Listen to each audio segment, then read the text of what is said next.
Alright guys, let's take a look at Bitcoin and Ethereum on the channel once again for the second day in a row. I'm not going to do any altcoin again tonight. First of all, things aren't back to basically where they were. And I want to see if anything is bouncing throughout the weekend. So let's give it kind of another day to really rest, I would say, with the altcoins. And then we'll really see the ones that are getting really a bounce back here. Now, when we're looking at the daily time frame here, you can see we were as high as about 111, 200 or so on the daily candle, getting kind of a pushback.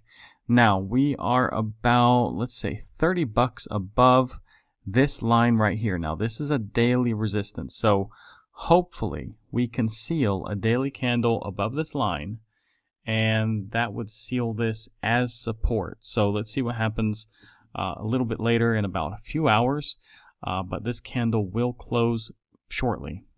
Now I want to go ahead and point out, guys, the CME closed at 110.320. Now remember, on Binance we had 109.550, and so that means we actually have a gap forming to the upside. So we need to see where CME opens on Monday, of course, but right now it looks like the gap would be to the upside. But do remember, we do have a small gap to the downside. This is the most immediate gap to the downside. There are more gaps to the downside, of course, but yesterday we actually filled about $215 of this gap, and there's only a $60 gap right now to the downside in the immediate vicinity. Now, before I go a little farther in this video, guys, you can claim some bonuses on my favorite crypto exchanges below. I have partnerships with Bybit, MEXC, BingX, Bitrue, BTC, WEX, and CoinEx. And if you want Moodix, you can get a free 7-day trial here. Guys, if you're looking for a cold wallet, you can get a 17% discount right here with CypherRock today if you use this link. And you can follow me on X here. Now, unfortunately, the month is closing tonight, and it looks like we're going to have a red month. Now, it's not too red. At the moment, it's minus 3.43%. But of course, we need to see where this closes in a few hours. But this would be our least red month at the moment if this closes around here. We do have minus 3.83% back in 2018, so it's quite similar to 2018. And guys, we just had 6 Octobers in a row that were green, so yeah, okay, we're going to break the trend one day. But anyways, I don't think it's really anything to panic about just yet. I do feel November will probably be a very positive November. You can see that basically November, for the most part, is positive, and the average, pump basically in November is about 46% here, and the median is 10.82%. Now, here's what I'm worried about most, guys. Now, we need to take a look at Ethereum a little bit more than Bitcoin. Basically, we got a rejection today. We did not get above this trend line. Now, let me put this on a 4-hour time frame, and look at this, guys. Look how many times we have hit this trend line in the last several 4-hour candles.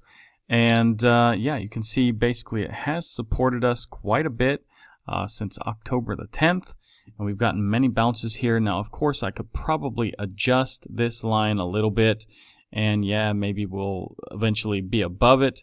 But let's just leave it where it was, because I think this is probably the best place for it.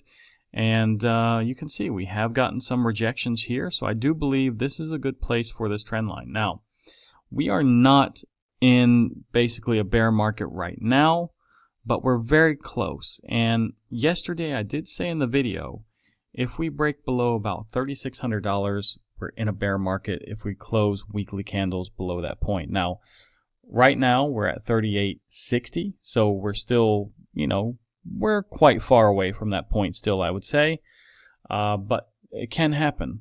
Now, if we were to have a straight candle down and we drop out of this channel, guys, basically 35.85 at this point, if we break down out of this channel, that's probably when we need to start worrying. So, first sign, basically, we break the Fibonacci. We get out of this purple box basically that we've been in for quite some time. And then, yeah, we go below 3,700, the support here. That's, something that should save us, at least on a weekly time frame. And like I said, if we drop out of this channel, then we're in trouble. I do believe we'll be in a bear market if we, start closing weekly candles below that point. Now, the total market cap is still at $3.65 trillion, so we did try to bounce a little bit today. We did get a rejection basically at $3.71 trillion. And let's see if we can, pull ourselves up above 3.65. I think we're teeter-tottering here on the line basically right now, just slightly above it maybe. But let's look at the total market cap excluding Bitcoin, getting a little bit of a bounce. Not too much of a bounce. Basically, it's getting rejected at 1.47 trillion. And yeah, we do have a weekly resistance here, so we do need to seal a candle from Sunday to Monday over this point, and that would be the best thing. So yeah, like I said, we're getting a small bounce, but we're reclaiming 1.45 trillion here, at least on a daily time frame for now. There's a tiny red candle for the Bitcoin dominance today. It's basically been fluctuating within about 0.15% all day. So it really hasn't budged much at all. I mean, basically, we needed to break this trend line. This trend line has been holding us up since 13th September. So it's a little bit more than a month and a half. But today is just really not much movement at all. Now, USDT dominance is coming down a little bit, sitting slightly above 5% at the moment. So yeah, not much movement, but it looks a little bit better than the Bitcoin dominance actually. Altcoin season index is stuck at 43. I think it's been there for like 3 days, so I'm not sure why. Anyways, liquidation heat map sitting at $263 million, which has been wrecked in the last 24 hours. So still pretty tame, I would say.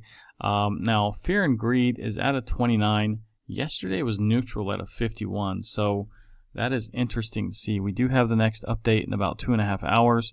And the average progress for the bull market peak indicators, the sell at the top indicators, slightly above 50%. Now, Pi cycle top indicator has come down quite a bit. It's below 53% now. But yeah, guys, it's still 100% hold. Now, remember, last cycle, most of these indicators were hit. So this is why I am holding out hope still, guys. This is why I'm keeping almost all my bag. And yeah, I mean, I hope these indicators are right. Now, next week, when it comes to the economic calendar, so far, this is what we have. Now, we do have manufacturing PMI. We got some ISM numbers, and we have daily speaking on Monday. Tuesday, we have Bowman speaking. We got factory orders, JOLTS job openings, and Atlanta Fed GDP now Q4.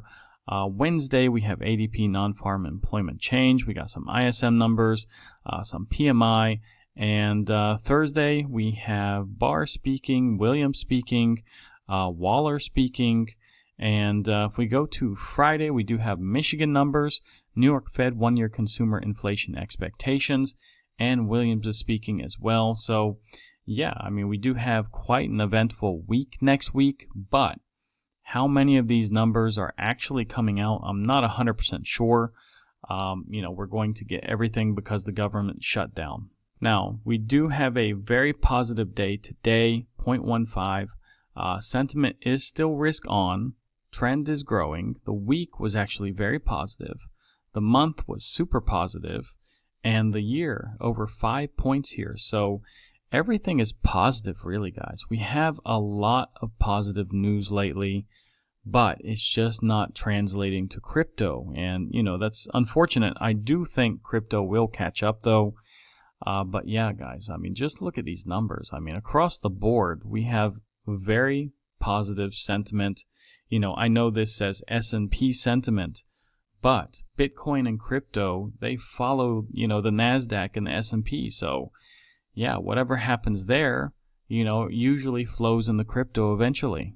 Now, FedWatch tool shows about a 70% chance that we're going to get a 1/4 point cut in December. Now, keep in mind, it is still about 40 days away, that next FOMC meeting. And if you look at Polymarket, guys, we do have slightly different odds. Now, for a 50 basis point decrease is a 2% chance. It actually went up 1% here recently. 25 basis point decrease is 65% here. No change is 33%. And a raise, which would be insane, is 1%. So I don't think that's going to happen. Probably not even the 50 basis point decrease. But anyways, it's just something to take into account. Now, Trueflation has a 2% inflation rate flat. So, unfortunately, the Fed is not following trueflation probably, but according to this, we do have 2% inflation flat. Last 24 hours have been pretty good for most cryptos here, especially in the top 100, guys. Most things are back up, but guys, if you take a look at the week, things are still pretty much down. There's only a few of these cryptos that actually have gone back to where they were or almost where they were. So yeah, let's look at this on the day. I mean, it is positive.